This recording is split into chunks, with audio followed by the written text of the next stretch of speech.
A República das Milícias, capítulo 7. As milícias 5G e o novo inimigo em comum. O capitão Adriano da Nóbrega tinha boas conexões dentro e fora do crime. Um desses elos era Antônio Eugênio de Souza Freitas, o Batoré.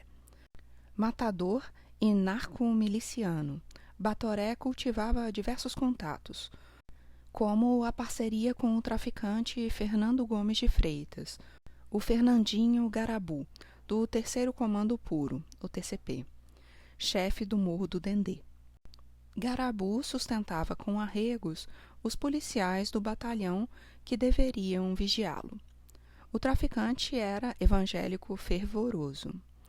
A trajetória dessas figuras, com suas conexões variadas, ajuda a enxergar como foram costuradas as diversas pontas de uma rede proeminente no submundo criminal do Rio de Janeiro. Estabelecer alianças capazes de direcionar os negócios, mediar o convívio entre concorrentes e forjar um ideal comum são pressupostos para sobreviver na rica e conflagrada economia criminal fluminense. A missão não é simples, considerando as décadas de disputas entre facções e organizações de diferentes bandeiras e cores. Esse objetivo começou a se solidificar quando paramilitares, policiais, governantes e traficantes uniram-se contra um mesmo inimigo, o Comando Vermelho. A cena criminosa se profissionaliza e prospera quando seus atores conseguem reduzir os custos dos negócios pela redução da violência. A ausência de conflitos e o respeito a normas de relacionamento garantem previsibilidade e capacidade de planejamento. Para alcançar esse estágio, o mercado ilegal precisa ser mediado por um ou vários grupos capazes de criar e controlar as regras. No mundo do crime paulista, o PCC conseguiu exercer esse papel de agência reguladora, fazendo a mediação de conflitos entre os participantes, criando protocolos comerciais, regras de convívio e punição para aqueles que as desrespeitassem. A regulação permitiu aos integrantes do grupo ampliar seus negócios e lucros, alcançando o mercado atacadista de drogas e armas nas fronteiras do continente, para assim poderem distribuir mercadorias para varejistas em diversos estados brasileiros. O PCC, em vez de controlar os territórios das periferias paulistas para ali exercer seu poder, impôs seu domínio ao cotidiano de mais de 150 presídios, por onde mais de 1 milhão de criminosos já passaram ao longo de 25 anos. Com o domínio do sistema prisional, quem desrespeitasse interesses criminosos coletivos teria que prestar contas quando fosse preso, com punições que implicavam penas em piores condições nas celas e prisões reservadas aos inimigos. No Rio de Janeiro, os patriarcas do jogo do bicho se articulavam no Clube do Barão de Drummond, dividindo os mercados do jogo e caça-níquel, com a participação e a conivência de policiais. Um movimento como esse era mais complicado no mercado de drogas, fortemente vinculado a territórios. A partir dos anos 2000, os donos dos morros, armados com fuzis e munições de grosso calibre, distribuídos entre facções, viveram competição acirrada com a chegada das milícias, mais uma facção a disputar terreno. Como organizar esse caos entre centenas de reinos em disputa? Muito sangue seria derramado até que começasse a surgir uma solução para governar o mundo do crime fluminense. Os conflitos fratricidas fragilizavam a todos. Alianças improváveis se tornaram cada vez mais comuns, lideradas por paramilitares e policiais, que definiram os rumos desse mercado criminal. O capitão Adriano da Nóbrega, por exemplo, depois de se tornar pistoleiro de luxo no jogo do bicho em 2004 e 2005, se aproximou das milícias de Rio das Pedras, onde coordenava grilagens e construção de edifícios ilegais, negócios que resultariam em desabamentos e mortes em Muzema. Segundo Orlando Curicica, Adriano também passou a atuar em jogos de azar depois que recebeu de Luizinho Drummond áreas para administrar na zona norte da cidade. A manutenção do poder em ramos criminais variados se apoiava em serviços de um grupo de matadores especializados, atividade que o capitão aprimorou graças a técnicas aprendidas no BOPE. Um dos companheiros de Adriano nesse núcleo especializado era João André Martins, que agia com o capitão desde os tempos dos conflitos do Bicho. Adriano e João foram expulsos pela Polícia Militar em 2014, por ligações com a contravenção. O terceiro componente da gangue de matadores era Batoré, que formava o núcleo inicial de assassinos que integravam o escritório do crime. Quando policial, antes de se bandear de vez para o crime, Batoré se envolvia em contravenções na PM, como desvios de armas adquiridas nas operações de morro. Em 2005, foi expulso ao ser flagrado tentando vender 3 fuzis para o traficante Fernandinho Garabu. Fora da corporação, Batoré passou a atuar com milicianos da Liga da Justiça, em Campo Grande e Santa Cruz, zona oeste da cidade. Foi chamado para reorganizar os grupos, fragilizados com as prisões e mortes decorrentes da CPI das milícias. Na outra frente de atuação, o escritório do crime, Batoré foi apontado como suspeito, por exemplo, da morte dos milicianos Geraldo Antônio Pereira e Marcos Falcon, e o bicheiro Ailton Escafura. Havia outros matadores no grupo, como Leonardo Gouveia da Silva, o Mate, Leonardo Lucas Pereira, o Leléu, Diego Lucas Pereira, o Playboy, e Edmilson Gomes Menezes, o Macaquinho. Madi foi preso em junho de 2020, acusado de ser o novo chefe do grupo de matadores, depois da morte de Adriano. Os 3 últimos também eram apontados como chefes da milícia que controlava as comunidades no Morro do Barão, Chacrinha, Fubá, Jordão e Campinho, na região da Praça Seca, na Zona Oeste. Desde seu surgimento, as milícias criaram grupos de matadores para atuar na linha de frente dos conflitos. O núcleo do capitão Adriano, no entanto, havia elevado os assassinatos a um novo patamar, graças à técnica apurada de seus integrantes e à influência que exerciam no setor de investigação da Divisão de Homicídios, facilitada pela boa relação dos matadores com os bicheiros. De olho nos lucros criminais, a extensão dos negócios da rede não tinha preconceitos, chegando ao superlucrativo mercado de drogas. Batoré, que já tinha vínculos com milicianos e matadores de Rio das Pedras e da Praça Seca, passou a ganhar dinheiro, sobretudo, por meio de sua parceria com o tráfico no Morro do Dendê, na Ilha do Governador. Tornou-se um dos parceiros mais próximos de Garabu, chegando ao posto de número 2. Na narcomilícia do Dendê, cabia a Batoré coordenar as linhas de cerca de 300 vans que circulavam na Ilha do Governador e cobrar as taxas dos motoristas. Policiais militares ainda pagavam pedágio ao grupo pela exclusividade da venda de gás na comunidade. Segundo investigações, Garabu e Batoré também financiavam os arregos dos policiais do 17º Batalhão. Em decorrência das investigações sobre o esquema de vans e propinas em 2017, Batoré ficou preso por 1 mês, mas foi solto. Teve prisão novamente decretada, porém já havia sumido e se tornado foragido.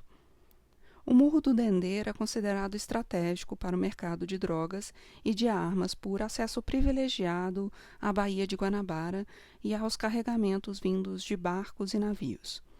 Fernandinho Garabu, o sócio de Batoré, era o chefe do morro desde 2004, quando tomou a comunidade do traficante Marcelo Soares de Medeiros, o Marcelo PQD.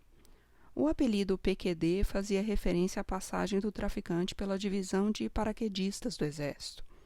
Foi dispensado das Forças Armadas em 1997, quando se aproximou do tráfico na condição de fornecedor de armamentos, forma recorrente de parceria nas trajetórias criminais do Rio. Preso em 2000 por porte de armas de uso restrito das Forças Armadas, PQD ficou em Bangu 1, mas foi poupado da rebelião de 2002, liderada por Marcinho VP e Beiramar. Deixou o TCP para se aliar ao Comando Vermelho. Por causa da mudança de facção, Garabu, antigo aliado de PQD, decidiu dar o golpe e assumir o comando do Morro sob a bandeira do TCP. Garabu precisava de capacidade de articulação para manter o território sob controle, considerando as habilidades técnicas do inimigo deposto. Em 2007, PQD tentou retomar o Dendê com a ajuda de ex-paraquedistas que treinavam traficantes do Comando Vermelho no Complexo do Alemão, mas foi preso antes do confronto. A proximidade de Garabu com policiais e milicianos garantia a estabilidade do grupo na região. Diplomático, ele sabia que a violência não bastava. Apesar de diversos mandatos de prisão, o novo chefe do Dendê não foi incomodado durante 15 anos e se tornou um dos principais nomes do tráfico no Rio. Garabu foi precursor de um modelo que se espalhou por outros bairros.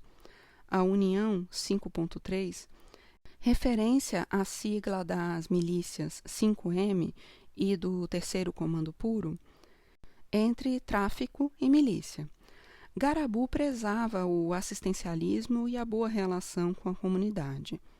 Dava um sentido metafísico à sua luta. Era um bandido de Cristo. Evangélico desde 2006, frequentava a Assembleia de Deus Ministério Monte Sinai.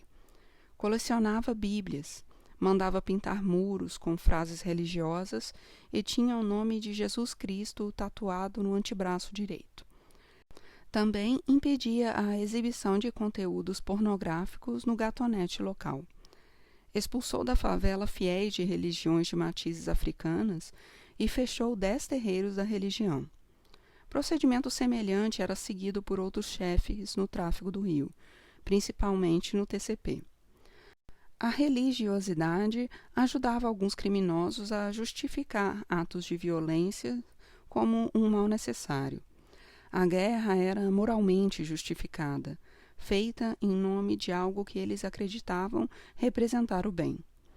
Esse tipo de moralismo aproximou os traficantes de Cristo dos milicianos. Ambos defendiam ordem no território que governavam, separando certo do errado e legitimando-se pela punição dos desviantes, mesmo que para isso fossem necessários assassinatos, tortura e desaparecimento de corpos. A principal finalidade, no entanto, era a existência de um inimigo comum, o Comando Vermelho, considerado a representação do mal. A construção da figura do inimigo oferecia sentido às guerras. Entre os traficantes religiosos, o Salmo 91 sempre foi popular. O texto fala de um Deus que funciona como um escudo protetor na luta pelo que enxergam como verdade. Ele te cobrirá com suas penas, e debaixo de suas asas te confiarás. A sua verdade será o seu escudo e broquel. Não terás medo do terror de noite, nem da seta que voa de dia, nem da peste que anda na escuridão, nem da mortalidade que assola ao meio-dia. 1000 cairão ao teu lado e 10.000 à tua direita, mas não chegará a ti, diz um trecho. O bonde de Jesus, por exemplo, apelido conferido pela imprensa ao grupo de Álvaro Malaquias Santa Rosa, o Peixão, comandava a venda de drogas em Parada de Lucas, Cidade Alta, Vigário Geral e Baixada Fluminense. O grupo reunia bandidos cristãos, mergulhados nessa cruzada moralizante de territórios para a venda de drogas. A polícia dizia que Peixão não apenas havia se convertido, como tinha se tornado pastor de uma igreja evangélica. Peixão era a liderança TCP e tinha levado o grupo a se expandir para comunidades historicamente ligadas ao Comando Vermelho, como Vigário Geral e Cidade Alta. Nos ataques a terreiros, seu bonde quebrava a imagem de orixás, agredia mãe e pais de santo e aterrorizava seguidores de religiões de matiz africana. A religiosidade dos traficantes não era atenuante para a crueldade contra os inimigos. Em maio de 2019, o bonde de Peixão foi acusado de matar 7 jovens da comunidade Cinco Bocas, em Brás de Pina, que eles tentavam tomar dos rivais. Na invasão, os agressores usavam roupas pretas e toucas ninja, como nas operações policiais. Durante o ataque, segundo testemunhos, eles gritavam "Polícia" e "Bonde do Peixão". Moradores ainda disseram que os corpos dos jovens foram triturados e dados de alimento aos porcos. A União contra o Comando Vermelho colocou do mesmo lado milicianos, policiais, bicheiros e traficantes. Essa aliança ajudou as forças de segurança a controlar o crime sem prejudicar os negócios da milícia e do tráfico de drogas. Apenas o Comando Vermelho, principal rede de traficantes do Rio de Janeiro, e os moradores dos bairros controlados pela facção saíram perdendo. A estrutura dessa rede era mais importante do que o nome por trás dos grupos. Alguns podiam ser mortos e presos desde que a aliança continuasse. As aparências deviam ser preservadas e os limites respeitados. No Morro do Dendê, por exemplo, a condescendência das autoridades com os integrantes do grupo de Garabu chegou ao fim quando os cabeças da facção ultrapassaram uma dessas fronteiras. Mataram o major Alain de Luna Freire, que atuava no setor de inteligência do 17º Batalhão e investigava o grupo. O major havia instalado uma câmera na casa onde Garabu, Batoré e outros integrantes da quadrilha se encontravam, gravando imagens importantes para a investigação sobre drogas e corrupção policial. O oficial foi executado em novembro de 2018, com mais de 20 tiros de fuzil, quando chegava em sua casa em Nova Iguaçu, na Baixada Fluminense. Batoré, o miliciano pistoleiro, foi apontado como suspeito. A polícia perdera o controle do grupo. Não havia mais clima para a relação entre o grupo de Garabu e os policiais. Perto das 5h30 da manhã de junho de 2019, cerca de 100 homens, entre policiais do BOPE e do 17º Batalhão, fizeram uma operação no Morro do Dendê para cumprir 3 dezenas de mandatos de prisão. Garabu e Batoré, que acumulavam anos de informações valiosas sobre a promiscuidade entre o crime e o Estado, foram mortos juntos com seus comparsas mais próximos. Segundo a polícia, eles reagiram para não serem presos. O susto foi grande. Marcelo PQD ameaçou invadir o Morro do Dendê, mas o plano foi descoberto pela polícia e abortado. O TCP seguiu no comando nos meses seguintes. O morro continuou reduto de um grupo armado e poderoso, com cerca de 200 fuzis. Preservar a força desse grupo era importante para evitar o crescimento do Comando Vermelho, presente na comunidade vizinha, a do Barbante, a cerca de 7 quilômetros de distância. A aproximação entre as milícias e o Terceiro Comando Puro começou depois da CPI das milícias e o avanço das UPPs. A CPI desestruturou os grupos de Rio das Pedras e da Liga da Justiça. Porém, a chegada de novos aliados vitaminou o poder da rede. O capitão Adriano, com suas conexões no bicho e na polícia, foi uma adesão de peso. As UPPs também desempenharam um papel decisivo. Como foram implantadas sobretudo nos territórios do Comando Vermelho, a facção sofreu um baque e precisou se reorganizar. Com a perda de armas e drogas no Alemão, o grupo contraiu dívidas com os fornecedores, entre eles o PCC. Mudanças foram necessárias. O quartel-general da facção teve de deixar o Alemão e migrar para o complexo do Chapadão, também na Zona Norte. A dívida elevada se somou à queda nas vendas da droga. Era a oportunidade ideal para os rivais ocuparem espaços de poder. Tanto para as milícias como para o TCP, havia muito a ganhar com a União 5.3. Agora havia um propósito capaz de organizar os diversos grupos envolvidos no mercado ilegal e informal do Rio, uma economia cada vez mais relevante no Estado. A construção da hegemonia de um grupo sobre os demais, nos moldes do que o PCC tinha conseguido em São Paulo, seria o salto necessário para a construção da nova rede 5G, com mais conexões e eficiência. Para os milicianos, seria preciso abandonar a resistência ao comércio de entorpecentes. O tráfico, poderoso e rentável, não podia ser o antagonista do grupo e precisava ser cooptado, desde que as vendas nos territórios fossem regulamentadas. Para a segurança pública, esse movimento também ajudava, porque reduzia os conflitos e as taxas de homicídio sem que fosse preciso acabar com os antigos negócios. Os arregos continuariam a ser cobrados, mas de criminosos de confiança, que lucrariam mais com o fim dos conflitos.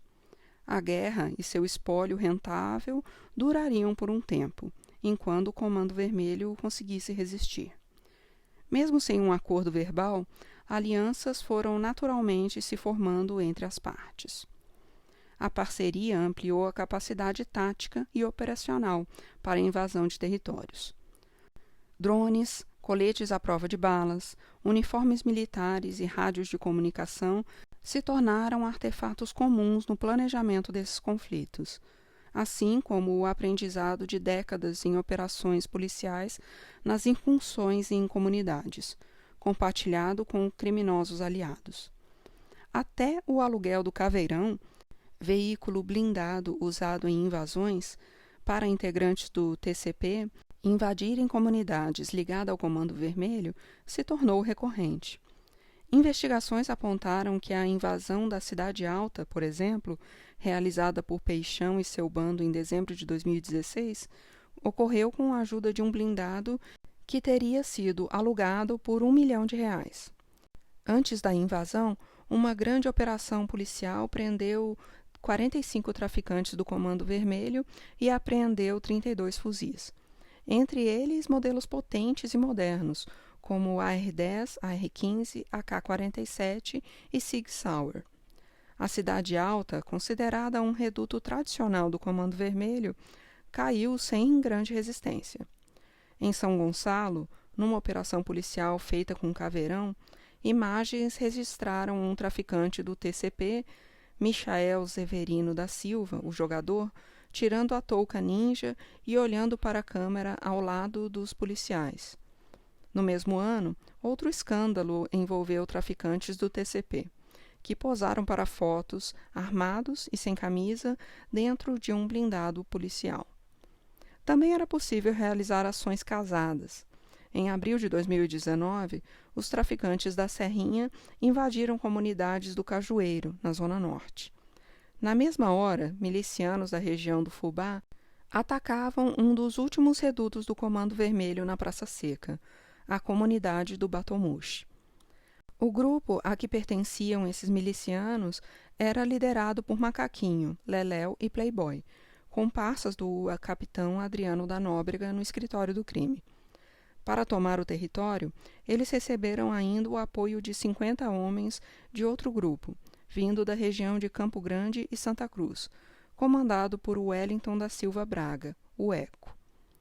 Eco e seus bondes se tornaram a principal frente de expansão das milícias para outros territórios.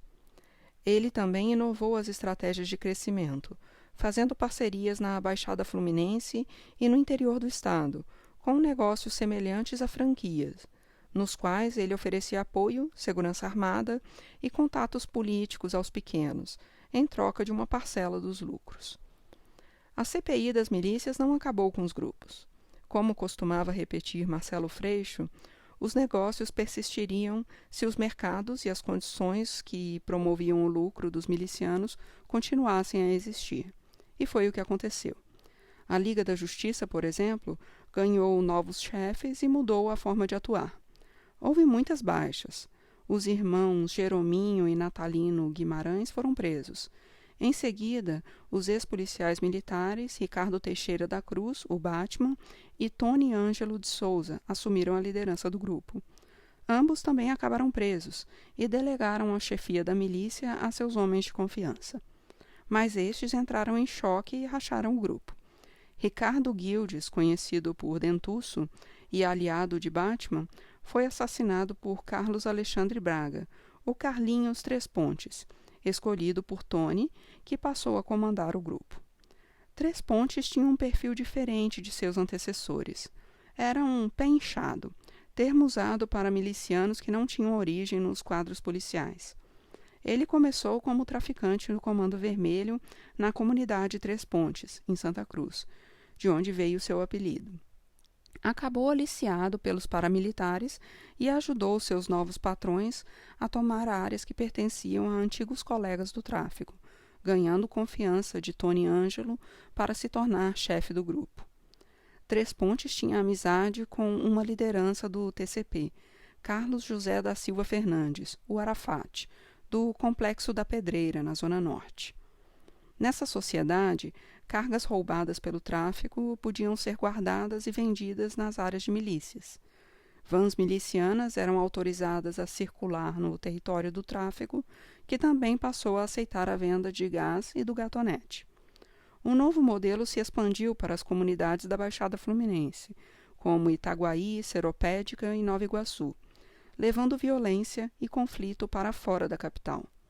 Em Seropédica, em 2015, Três Pontes foi acusado no envolvimento na morte do vereador Luciano Nascimento Batista, do PCB, conhecido como Luciano DJ, assassinado quando saía de uma casa noturna. No ano seguinte, foi a vez do policial e pré-candidato a vereador Júlio Reis ser assassinado na cidade. Ainda em 2016, o grupo foi envolvido na morte do subtenente da Polícia Militar, Manuel Primo Lisboa, apontado como líder da milícia de Cabuçu, em Nova Iguaçu. Em novembro de 2015 e agosto de 2016, 13 candidatos, vereadores e lideranças comunitárias foram assassinados. O reinado de Três Pontes não durou muito. Ele foi morto em abril de 2017, numa operação policial que o encontrou na casa da namorada, único local em que ele dispensava seguranças. Mas o novo modelo de negócios teve continuidade pelas mãos de seus dois irmãos, Eco, que virara o chefe, e Luiz Antônio da Silva Braga, o Zinho, que cuidaria das finanças. A resposta nas parcerias horizontais favoreceu a expansão através do modelo semelhante a franquias, o que rendeu ao grupo de Eco o apelido de firma. As decisões eram descentralizadas, a não ser as mais relevantes, como assassinatos e novas cobranças de taxas, sobre as quais o chefe devia ser consultado. No caso de conflitos, a depender do armamento do opositor, Eco poderia oferecer homens e armas para proteger aliados. Em outras palavras, a firma funcionava como uma milícia guarda-chuva, cobrando taxas de proteção dos pequenos milicianos. A divisão de tarefas também era mais clara, com pessoas encarregadas de cobrança de taxas, instalações piratas de TV, coleta de informações para a quadrilha, dentro da polícia ou nos territórios, e para as áreas financeira e imobiliária. Outros mercados criminais rentáveis ganharam espaço. Um setor que cresceu foi a venda ilegal de cigarros, contrabandeados do Paraguai ou chamados de piratas dos piratas, que imitavam as marcas paraguaias. Um mercado altamente lucrativo. Estimativas feitas pelo IBOP, a pedido da Indústria Nacional de Cigarros, calculou que o consumo dos ilegais no Rio de Janeiro em 2019 foi de 41% de todo o mercado, o que correspondeu a uma receita estimada de 764 milhões de reais. Caso tivessem sido taxados pelo Estado, esses produtos teriam gerado 307 milhões de reais em imposto sobre circulação de mercadorias e serviços, o ICMS. Em janeiro de 2018, o Ministério Público do Rio denunciou integrantes da quadrilha de Eco que impunham a venda de cigarros piratas da marca Gift em Campo Grande, Santa Cruz e em outros mercados do grupo, distribuindo a mercadoria daquele que era apontado como o principal contrabandista de cigarros do Rio de Janeiro, o ex-policial militar Ronaldo Santana da Silva. Essa capacidade de articulação fez com que o mercado de cigarros ilegais alcançasse 89% dos estabelecimentos comerciais da Zona Oeste, contrastando com os 20% da região central. As marcas mais consumidas no Rio de Janeiro não eram as tradicionais. No primeiro lugar do ranking estava a Gift, vinda do Paraguai, alcançando 28% do consumo. A cópia brasileira, também chamada Gift, e produzida por uma empresa de Duque de Caxias, correspondia a 8% do total e ocupava a quinta posição entre os cigarros mais vendidos. O preço final do produto não passava de R$ 4,00 um maço, menos da metade das marcas mais famosas. Outro setor que contou com a ajuda da milícia de Eco foi o de extração de areia em área de proteção ambiental, como ocorria nas zonas rurais de Seropédica. Areia, pedra, saibro eram retirados dessas áreas para ser fornecido a outro braço dos paramilitares, que investiam em imóveis ilegais em áreas griladas. O preconceito contra a venda de drogas ficou no passado. Afinal, Carlinho Três Pontes tinha ingressado nas milícias pelo tráfico. As afinidades entre traficantes e milicianos eram bem maiores do que suas diferenças. Eco passou a aproveitar a mão de obra dos funcionários das bocas de comunidades invadidas, oferecendo salários e tarefas na nova gestão.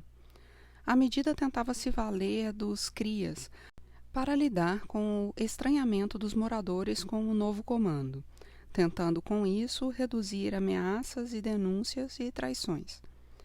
Para os traficantes convertidos, o novo plano de carreira representava menos risco, pois não era preciso trocar tiros com a polícia nem enfrentar sucessivas operações.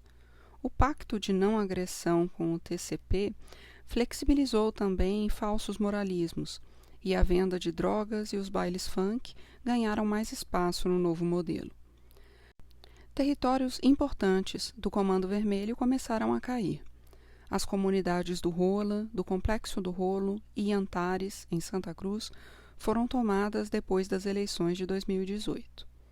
A invasão das comunidades do Rodo teve como origem a traição do chefe do tráfico local, Eduardo José dos Santos, o Sonic, que pertencia ao Comando Vermelho, mas trocou de lado, levando fuzis e dinheiro para seus novos parceiros milicianos. A mudança de lado foi cantada em um vídeo proibidão, intitulado Recado do Rodo pro Sonic, visto mais de 350 mil vezes no YouTube. Puta que o pariu, pelo amor de Deus, não acreditei no que aconteceu. Tava no meu plantão e veio essa triste notícia, o cuzão do Sonic pulou para a milícia. Eu vou te dar uma ideia, puta que o pariu. Não pulou sozinho, levou 5 fuzil. Bagulho maneiro, olha só essa palhaçada. Ainda por cima dos fuzil.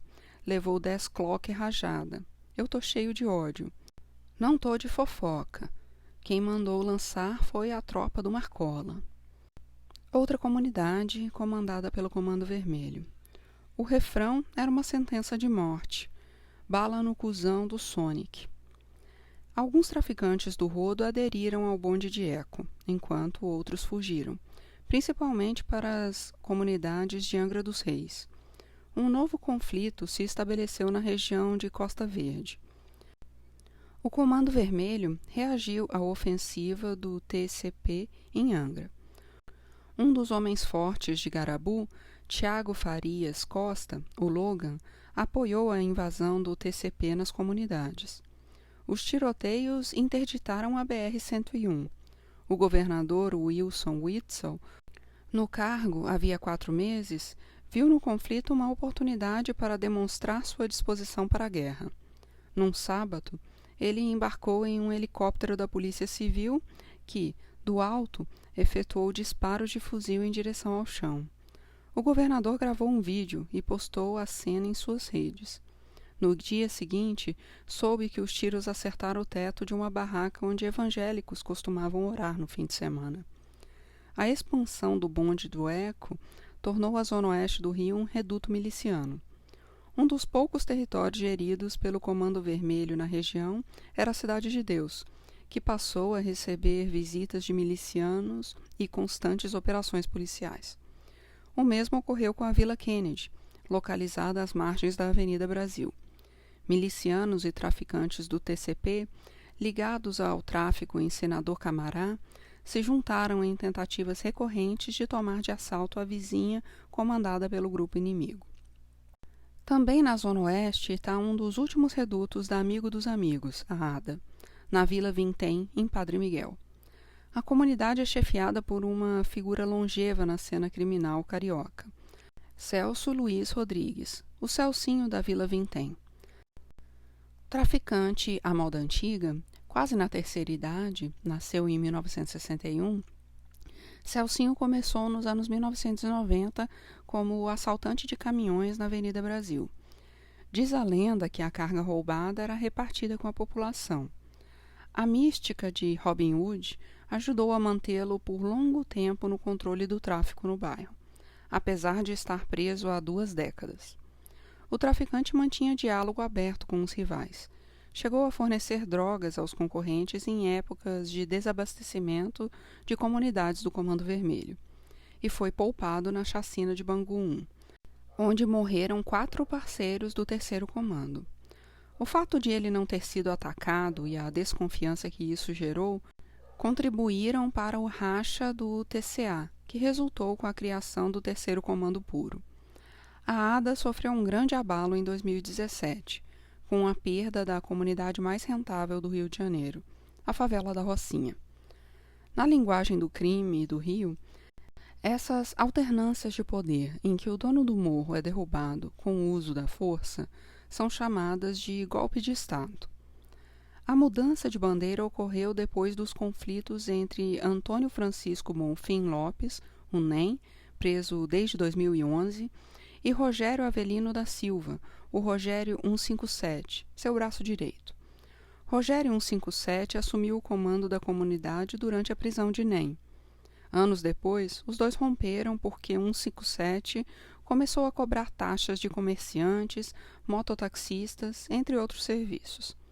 NEM ordenou a expulsão de Rogério 157 da Rocinha. Em resposta, o traficante matou 3 aliados de NEM, desencadeando inúmeros conflitos, em que pelo menos 20 pessoas morreram. Escolas e hospitais foram fechados na comunidade.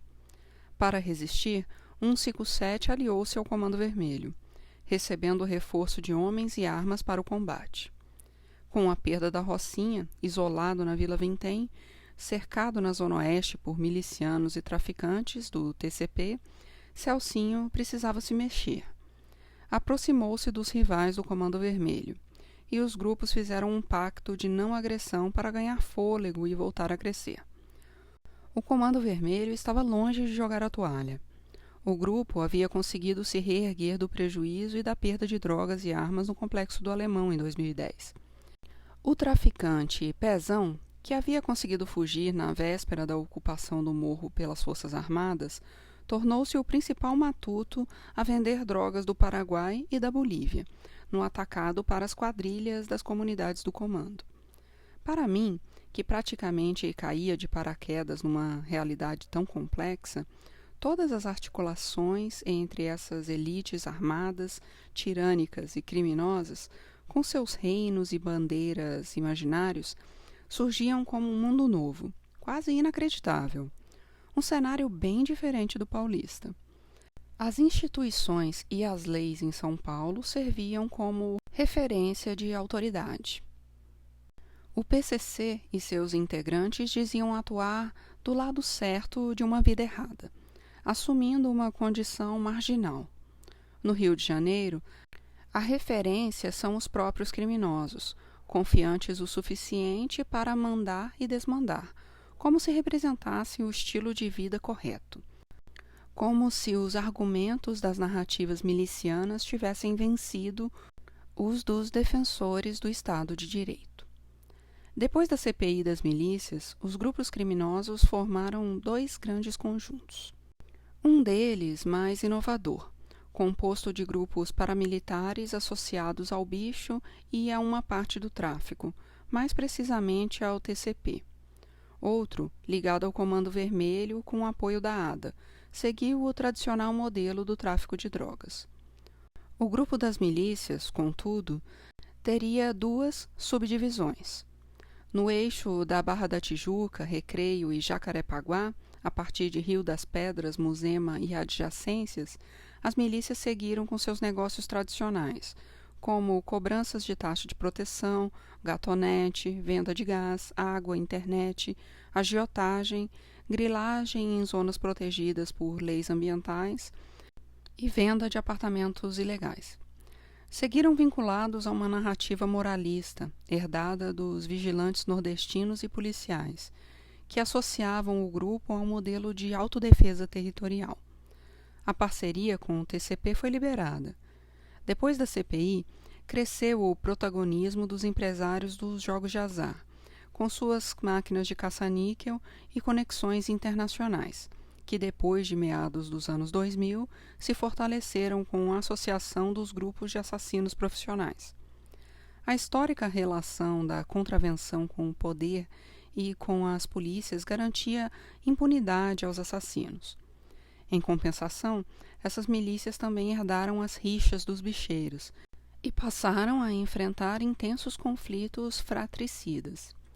Vieram desse núcleo os autores e os prováveis mandantes do assassinato de Marielle. O outro modelo, menos tradicionalista, partiu das milícias de Campo Grande e Santa Cruz, com sua estrutura mais flexível e expansionista, lideradas pelos bondes de eco. Os pés inchados tinham grande protagonismo nesses grupos, incluindo ex-traficantes convertidos em paramilitares.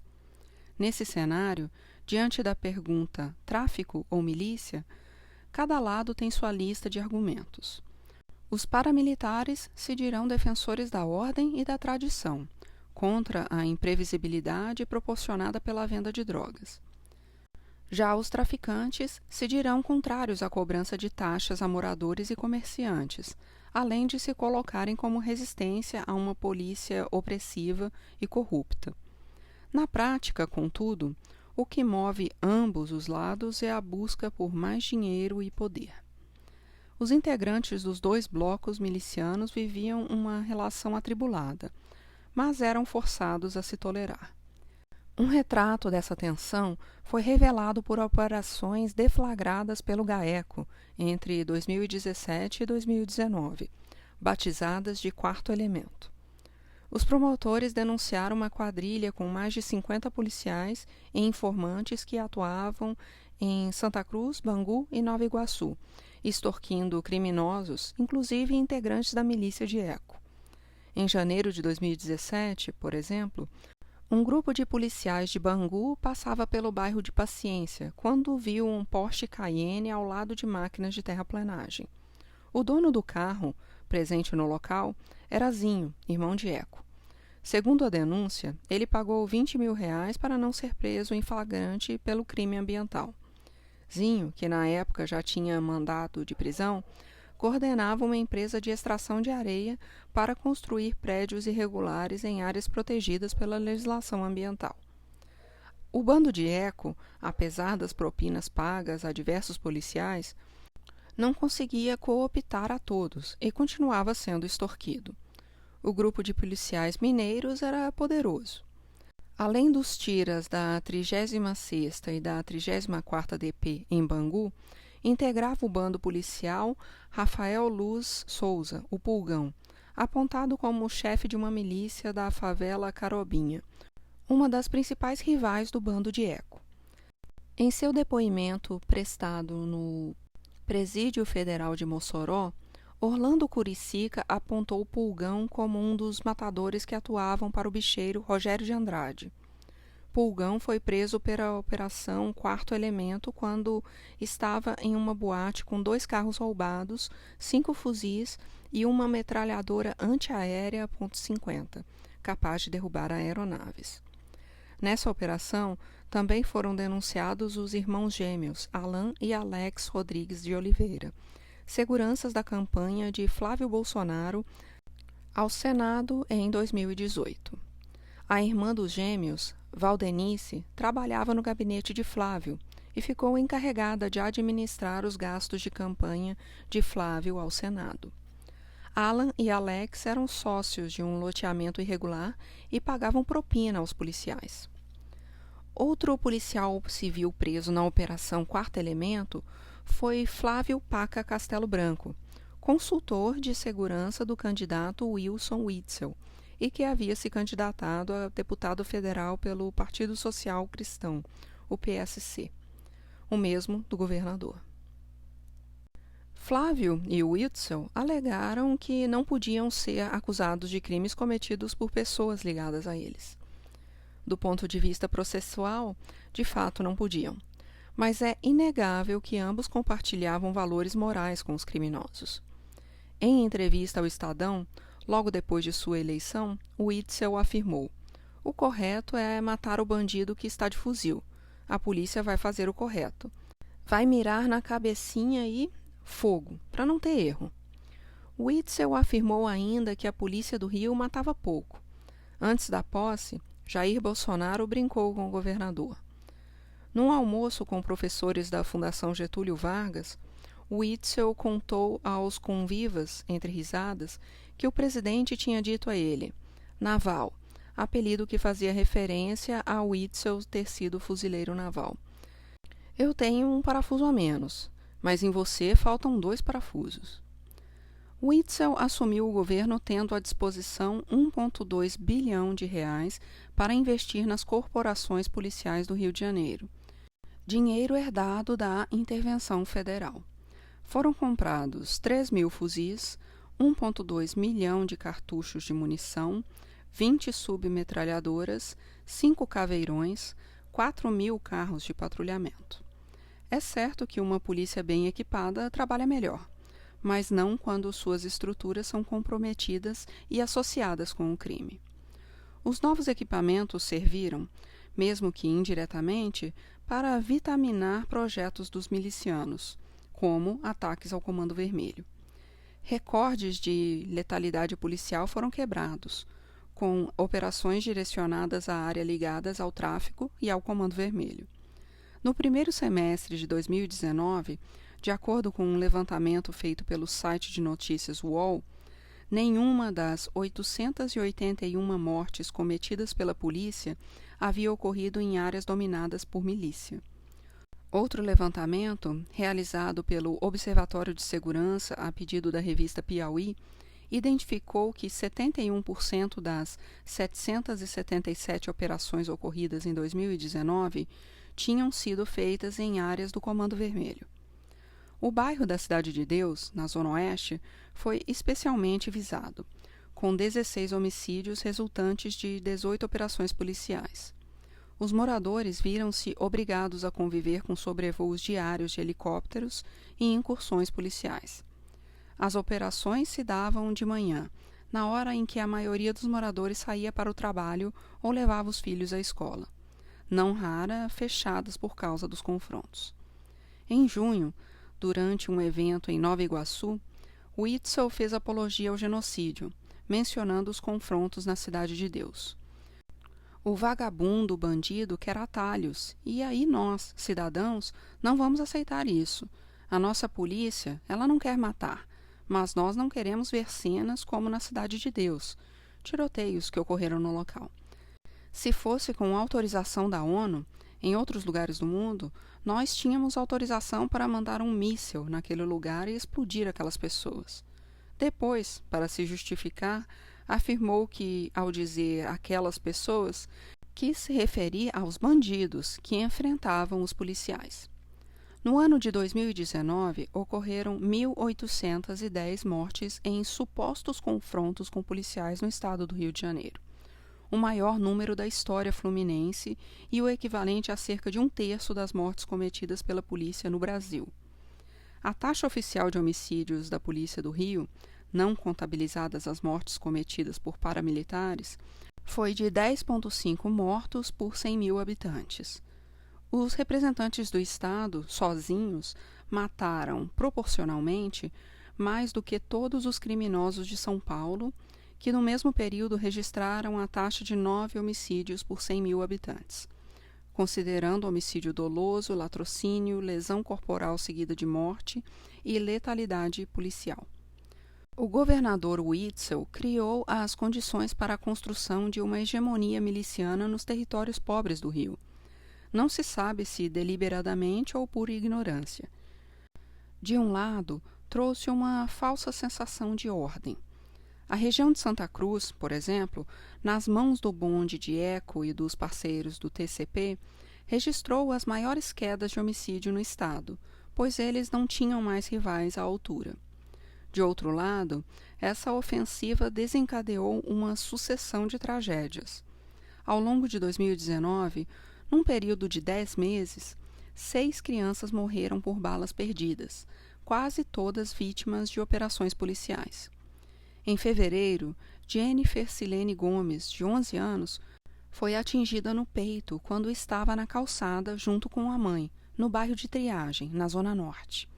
Em março, Cauã Peixoto, de 12 anos, morreu com tiros no pescoço e abdômen depois de tiroteio entre policiais e criminosos na comunidade de Chatuba, na Baixada Fluminense. Em maio, Cauã Rosário, de 11 anos, foi atingido na Vila Aliança, em Bangu. Em setembro, Cauê dos Santos, de 12 anos, morreu com um tiro na cabeça na comunidade Chica, no complexo do Chapadão. Também em setembro, Ágata Vitória Sales Félix, de 8 anos, foi morta com um tiro quando voltava para casa com a mãe, na comunidade da Fazendinha, no complexo do Alemão. Em novembro, Kathleen Umbelino de Oliveira Gomes, de 5 anos, foi atingida por disparos feitos por um suspeito de integrar uma milícia em Realengo. Todas as crianças mortas eram negras e moradoras de comunidades pobres. O drama continuou em 2020. Durante a pandemia de Covid-19, enquanto a sociedade civil se esforçava para cumprir o isolamento social, com os hospitais públicos lotados, distribuição de máscaras, kits de higiene e alimentos para populações carentes, enquanto se conscientizavam as pessoas sobre a necessidade de ficar em casa, o BOPE invadiu o complexo do Alemão, numa chacina que matou pelo menos 10 pessoas, segundo a imprensa. Outras fontes noticiosas mencionaram 12 e 13 vítimas nos dias que se seguiram. A polícia disse que 5 tinham morrido no confronto. As autoridades não pareciam sequer chegar a um número oficial de mortos. A operação ocorreu no dia 15 de maio, quando o Rio seguia acelerado rumo ao pico da doença. Os policiais entraram por diversos pontos no complexo, com caveirões, helicópteros e carros. A justificativa foi uma denúncia anônima sobre a existência de fuzis e a presença de um chefe de tráfego no local. Houve relatos de saques, granadas que explodiram, além de muitos disparos e corpos expostos nas ruas da comunidade. Apesar da gravidade do ataque, as mortes repercutiram pouco. Todos estavam assustados demais com a pandemia para prestar atenção na chacina. Nos primeiros meses da crise sanitária, a polícia aproveitou para acirrar as operações sem os holofotes da imprensa. Entre 15 de março e 19 de maio, a polícia matou 69 pessoas em operações monitoradas pelo coletivo Observatório de Segurança. A sucessão de mortes violentas em plena pandemia mostrou a polícia como um instrumento de matança, em vez de fiadora da segurança da população no momento de crise. Dados oficiais em abril indicaram mais um recorde, com a polícia matando, em supostos confrontos, 43% de vítimas a mais do que no mesmo período do ano anterior, que já havia sido um recorde. Coube aos comunicadores das comunidades descrever o horror daqueles que conviviam com a pandemia e, ao mesmo tempo, com as chacinas nas favelas, e mobilizar a opinião pública. No dia 18 de maio, Raul Santiago, do coletivo Papo Reto, escreveu em sua conta no Twitter uma série de mensagens. É importante todo mundo saber que o BOPE invadiu o Complexo do Alemão no momento em que foi feito o maior processo de isolamento social. As pessoas estavam em casa, o tráfego nitidamente recolhido. Usaram as dicas de cuidados da pandemia para atacar e fazer uma chacina. Outras operações foram realizadas em comunidades como Manguinhos e Jacarezinho, interrompendo a distribuição de cestas básicas. 2 semanas antes, 5 pessoas haviam morrido em uma operação policial na Vila Kennedy, na Zona Oeste. Pior ainda é a polícia usar como estratégia a invasão das favelas pelo fato das ruas estarem vazias por conta do isolamento policial. Usar a pandemia como parte da estratégia de ação que pode virar grave confronto é absurdo e imensurável. E as pessoas estão em casa, gente. 3 dias depois da chacina do Alemão, mais uma morte. E dessa vez ela despertaria o interesse dos jornais.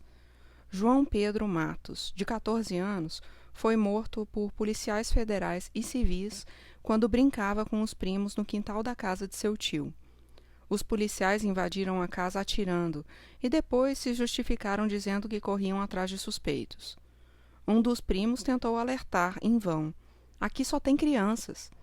A história de João Pedro foi contada no Jornal Nacional e chamou a atenção para a violência policial durante a quarentena. O governador recebeu um grupo de ativistas e professores que cobraram mudanças. Em junho, uma liminar do Supremo Tribunal Federal proibiu operações da polícia durante a pandemia. A sentença citava denúncias feitas por Raul Santiago e Renê Silva. A comoção, como de costume, teria tempo limitado, até que a próxima batalha fizesse uma nova vítima. A sensação de impotência foi resumida pelo tweet de Raul Santiago. Até quando continuaremos tendo que perguntar até quando? Com a democratização do Brasil, a partir dos anos 1980, se esperava que a ação militarizada das polícias fosse controlada e que o desrespeito aos direitos humanos diminuísse. Não foi o que aconteceu. No Rio de Janeiro em especial, mas também em outros estados, os problemas aumentaram. Os governadores eleitos pelo voto popular a partir de 1982 precisaram lidar com 2 enormes desafios: as consequências do processo de urbanização acelerado e o fortalecimento de uma economia criminal lucrativa, em torno principalmente da venda de drogas. O gaúcho Leonel Brizola, do PDT, foi o primeiro governador eleito do Rio de Janeiro depois da abertura política em 1982, vencendo o candidato dos militares Moreira Franco, do PDS. O passado revolucionário e esquerdista de Brizola, a resistência armada que organizou como governador do Rio Grande do Sul, em defesa da posse do presidente João Goulart, na mesma época em que estatizou empresas estrangeiras e promoveu a reforma agrária no estado, assustava as Forças Armadas. Para evitar a eleição do candidato no Rio, o presidente João Batista Figueiredo acionou colegas bicheiros como Anísio Abraão Davi, da Beija-Flor, e Castor de Andrade, da Mocidade, para animar comícios com sambas e passistas das escolas. Não deu certo. Brizola ganhou com uma margem apertada de votos e assumiu apostando na educação. Construiu os Centros Integrados de Educação Primária, os CIEPs, escolas com refeitório, cozinhas, quadras esportivas, atendimento médico e odontológico, que ficavam abertas o dia inteiro, oferecendo alimentação, atividades recreativas e cursos profissionalizantes. O antropólogo e educador Darcy Ribeiro, vice-governador, foi um dos criadores do projeto e apontava o caminho das políticas para as comunidades pobres do Rio de Janeiro. A favela não devia ser vista como problema, mas como parte da solução. Era preciso tornar seus habitantes cidadãos, com acesso a direitos em vez de inimigos. O governo devia regularizar as propriedades e investir na infraestrutura das casas e dos bairros pobres, com medidas de saneamento, iluminação e saúde. A polícia militar, comandada então pelo coronel Magno Nazaré Cerqueira, concebeu projetos de policiamento comunitário para aproximar os agentes dos moradores, determinando que as forças policiais deveriam cumprir as leis e não entrar nas residências pobres sem mandado judicial. Brizola, ao defender a legalidade no cotidiano da atividade policial, ganhou a pecha de cúmplice dos criminosos, num momento em que políticos e parte da sociedade defendiam o confronto aberto com os moradores das favelas. O governo brizolista também coincidiu com um momento em que a produção de cocaína crescia na América Latina, incentivando o mercado do produto em diversos países do mundo. O rótulo de defensor de bandidos colou. Brizola virou gíria para a cocaína. As críticas ao governador, no entanto, não identificaram o problema real que iria contaminar as polícias do Estado nos sucessivos governos que viriam. Brizola evitou brigar com os donos do dinheiro no Estado e se aproximou dos bicheiros. Em 1984, os contraventores criariam a Liga Independente das Escolas de Samba, a Liesa, aumentando o poder do bicho sobre os desfiles do Rio. As 10 maiores escolas, boa parte controlada pelo jogo, se desmembrou das outras 34 agremiações menores, assumindo o controle das verbas do carnaval, antes administradas pela Rio Tour. Castor de Andrade, Anísio e Capitão Guimarães foram os 3 primeiros presidentes da entidade. O governador sempre negou ter feito qualquer acordo, mas na eleição seguinte recebeu o apoio entusiasmado dos contraventores. Durante a campanha de 1986 ao governo, o candidato brizolista Darcy Ribeiro participou, constrangido, de um evento em uma churrascaria em Botafogo, junto com a cúpula do bicho. Capitão Guimarães, Anísio, Miro, Maninho, entre outros. Brizola deu a maior tranquilidade de todos os tempos ao jogo do bicho e nunca nos pediu dinheiro por isso. Agora chegou a hora de retribuir e eleger Darcy Ribeiro governador, além de votar em Marcelo Alencar e José Frejá para o Senado. Nós temos de apoiar esses homens. Se votarmos neles, estaremos pagando 5% da dívida, mas nós vamos pagar até o último tostão, discursou o capitão Guimarães. Mais uma vez, o apoio do jogo não reverteu em eleição. O eleito foi Moreira Franco, que havia migrado do PDS para o PMDB. O candidato ganhou a eleição prometendo, durante a campanha, acabar com o crime no Rio em 6 meses. Quando assumiu, Franco manteve a relação de boa vizinhança com a contravenção, mas perdeu o controle da segurança pública no Estado.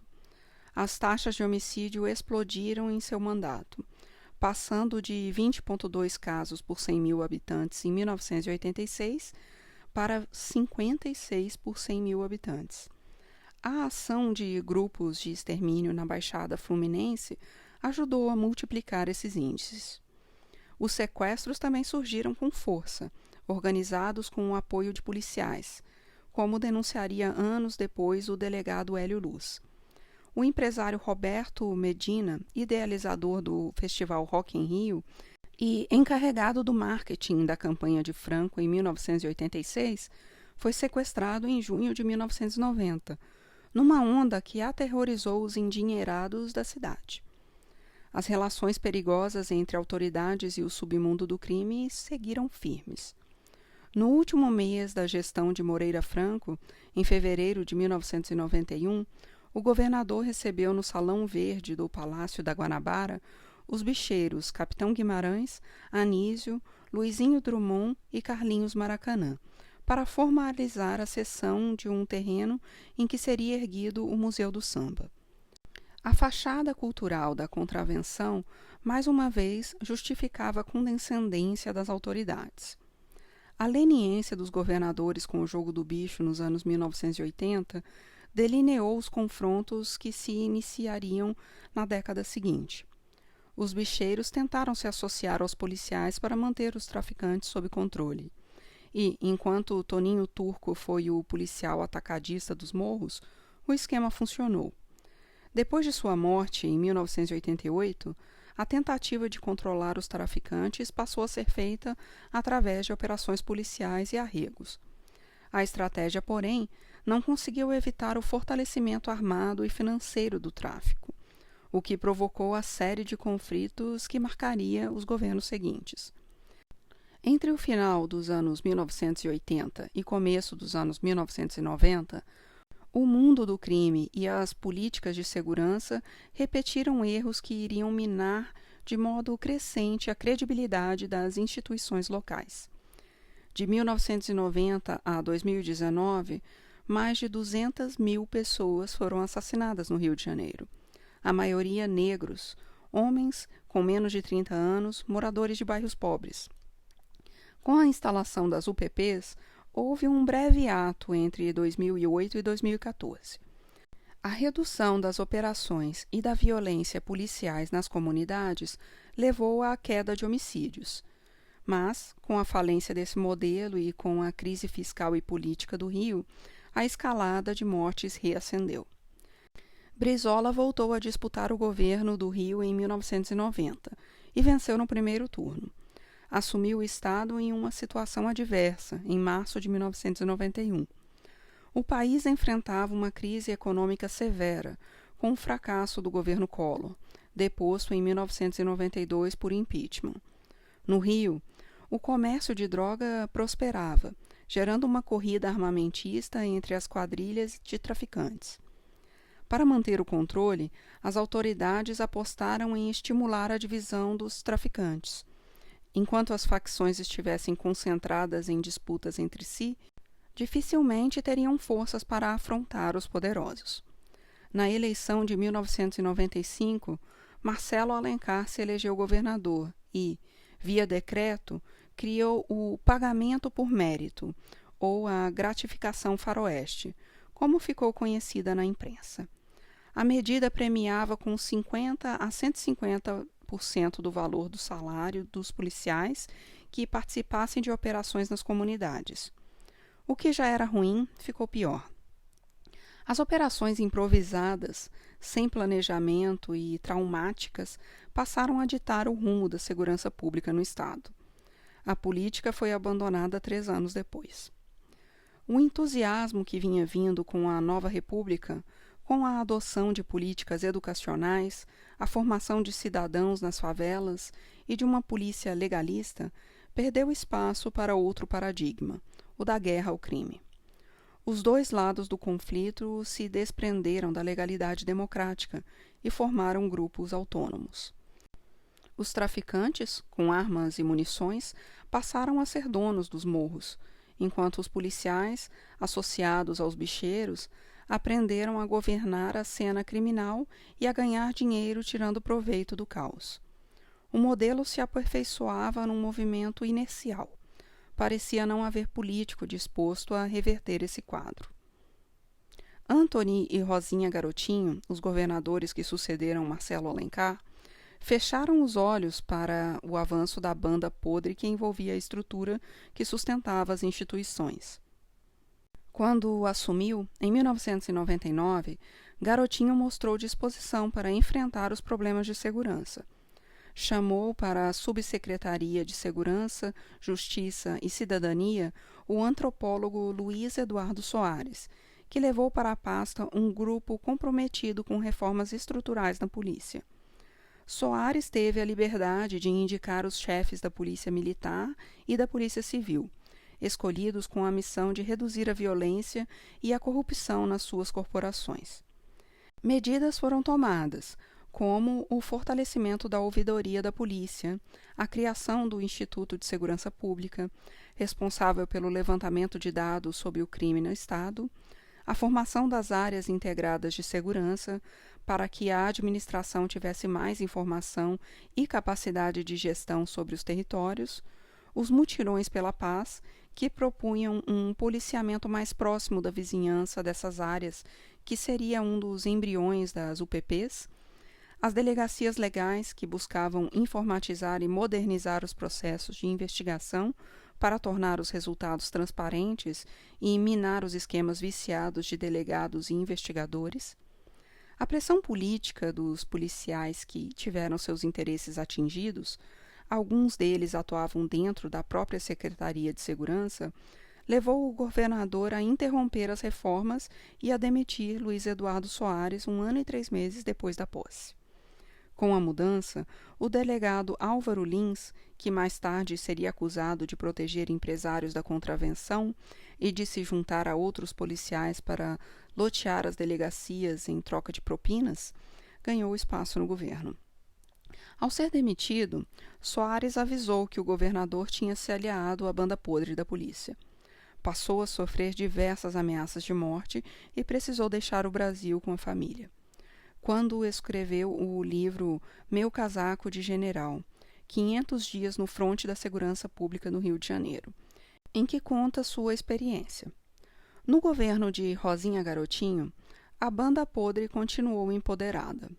O delegado Álvaro Lins se tornou chefe da Polícia Civil, e um modelo de negócio miliciano viveria seu momento inicial de expansão. Na CPI das milícias, o ex-secretário de Segurança de Rosinha Garotinho, Marcelo Itagiba, foi acusado de fazer campanha com o apoio dos paramilitares de Rio das Pedras. Ele se elegeu deputado federal pelo PMDB em 2006. Cristiano Girão, que na CPI das milícias foi apontado como um dos chefes da comunidade de Gardênia Azul, trabalhou como assessor especial de Rosinha Garotinho e levava parceiros do governo para buscar votos nas comunidades. Esse processo descontrolado se agravou no fim do segundo mandato do governo de Sérgio Cabral Filho. O novo governador assumiu num momento econômico favorável, beneficiado pelo alto valor das commodities no mundo, em especial do petróleo, que tinha se tornado carro-chefe na economia fluminense.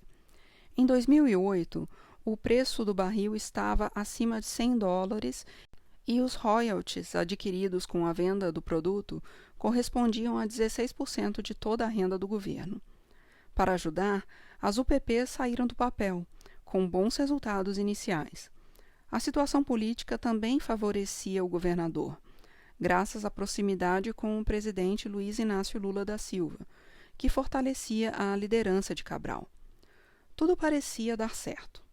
Vieram os anúncios da escolha do Rio de Janeiro como sede da Copa do Mundo e das Olimpíadas. Os investimentos do Programa de Aceleração do Crescimento, o PAC, do governo federal, a construção do teleférico do Complexo do Alemão, notícias grandiosas que passaram a ideia de um futuro promissor para o Rio de Janeiro. O governador gastava como um novo rico deslumbrado, mas a cobrança da conta ainda demoraria a aparecer. Por algum tempo, Cabral desfrutou a fama de estadista. Em 2009, a revista inglesa The Economist estampou na capa um Cristo Redentor com jatos propulsores sob os pés, decolando como um foguete no Corcovado. Essa imagem de prosperidade começou a ruir 4 anos depois. Em junho de 2013, quando milhões de brasileiros foram às ruas protestar contra o aumento das passagens de ônibus. Os limites da bonança carioca tornavam-se claros. Naquele ano, a revista inglesa dedicou outra capa ao Rio de Janeiro. Então, com o Cristo Redentor se descontrolando logo depois da decolagem e descendo em queda livre. Em abril de 2014, diante da pressão popular que cresceu depois do assassinato do pedreiro Amarildo na UPP da Rocinha, com a expectativa de se candidatar ao Senado, Cabral renunciou ao cargo de governador, cedendo a cadeira ao vice, Luiz Fernando Pezão. A crise econômica e política do Rio de Janeiro, no entanto, avançava com velocidade. O crescimento do PIB brasileiro, que em 2010 tinha alcançado 7,5%, praticamente estagnou em 2014. Nos 2 anos seguintes, registrou quedas de 3,8% e 3,3%. O Rio de Janeiro foi particularmente atingido. O preço do barril de petróleo caiu de $133 em 2008 para $31 em 2016, reduzindo as receitas do governo com royalties. Desde 2014, o Rio vinha recebendo 20 bilhões de reais a menos em receitas, sendo 4,8 bilhões de reais apenas com a redução de royalties. Um estudo feito por auditores fiscais nas contas do governo fluminense calculou que, entre 2007 e 2015, pelo menos 47 bilhões de reais tinham deixado de entrar no caixa em virtude de renúncias fiscais. Nesse período, as isenções de Imposto de Circulação de Mercadorias e Serviço, do ICMS, cresceram de 13% para 29%. Algumas empresas beneficiadas com a concessão desses benefícios depois seriam apontadas como pagadoras de propinas a autoridades estaduais. Diante desse quadro de insolvência, o Rio decretou estado de calamidade pública 2 meses antes da abertura das Olimpíadas no Maracanã, em agosto de 2016. O salário de outubro e o 13º do funcionalismo teve que ser parcelado. Sérgio Cabral Filho foi preso em novembro de 2016. Até 2020, teve 13 condenações na Justiça, somada a penas acumuladas de 282 anos. Seu sucessor, Luiz Fernando Pezão, foi preso pela Operação Lava Jato em 2018, ainda no cargo de governador, acusado de receber propinas e acobertar casos de corrupção. Passou mais de um ano na cadeia e saiu com tornozeleira eletrônica, impedido de se candidatar a qualquer cargo político. Antes disso, o ex-governador Moreira Franco, 27 anos depois de largar o governo do Rio, fora o principal articulador da intervenção federal no Estado, na condição de ministro da Secretaria-Geral do presidente Michel Temer. Foi nesse cenário desalentador que o governador Wilson Witzel surgiu como uma grande surpresa nas eleições de 2018, fazendo campanha colado a Flávio Bolsonaro, que concorria ao Senado, e ao candidato a presidente Jair Bolsonaro. O Rio de Janeiro se defrontava com um quadro político inusitado.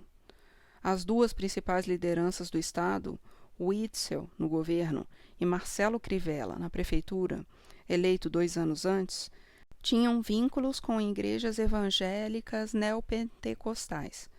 Crivella era bispo licenciado da Igreja Universal do Reino de Deus, fundada pelo seu tio Edir Macedo. Já Witzel havia sido lançado pelo pastor Everaldo Dias, da Igreja Assembleia de Deus, que, depois da eleição de Witzel, indicou nomes para compor a burocracia estadual, inclusive o de seu filho. O pastor tinha estreitas ligações com o deputado Eduardo Cunha, também evangélico, preso em 2016 na Operação Lava Jato. Tais escolhas pareciam dizer que o Rio estava farto da modernidade urbana e laica da nova política. Como se, 30 anos depois, seus eleitores tivessem abandonado a lógica para escolher governantes capazes de produzir milagres. As instituições democráticas, quebradas e desacreditadas, haviam perdido o controle da situação. Caberia ao governo Witzel apostar no combate ao Comando Vermelho e torcer para que a hegemonia dos comandos formados por milicianos, bicheiros e traficantes do TCP estabelecessem a ordem perdida. Menos de 2 anos depois de assumir o governo, contudo, o governador seria acusado de corrupção e enfrentaria um processo de impeachment. A desmoralização das instituições democráticas do Rio fortaleceria ainda mais o poder dos grupos criminosos, sempre prontos para ocupar o vácuo deixado pelos políticos. A construção de um pacto civilizatório, garantidor de leis e direitos, que vigorassem em todo o território fluminense, tinha naufragado. Os cidadãos, no entanto, não se esqueciam de que havia um projeto a ser restaurado. Era preciso livrar os territórios pobres das tiranias armadas e criar uma democracia verdadeira no Rio de Janeiro. Era urgente tirar os mais de 3.500 fuzis de circulação e controlar as munições, para que as instituições democráticas restabelecessem o monopólio legítimo do uso da força. Os policiais precisavam agir em defesa da lei, em vez de lutar pelos próprios interesses. Algumas dessas bandeiras foram levantadas pela vereadora Marielle Franco. Ao ser assassinada em março de 2018, tornou-se mártir de uma ideia a ser reconstruída coletivamente pelas forças no campo democrático.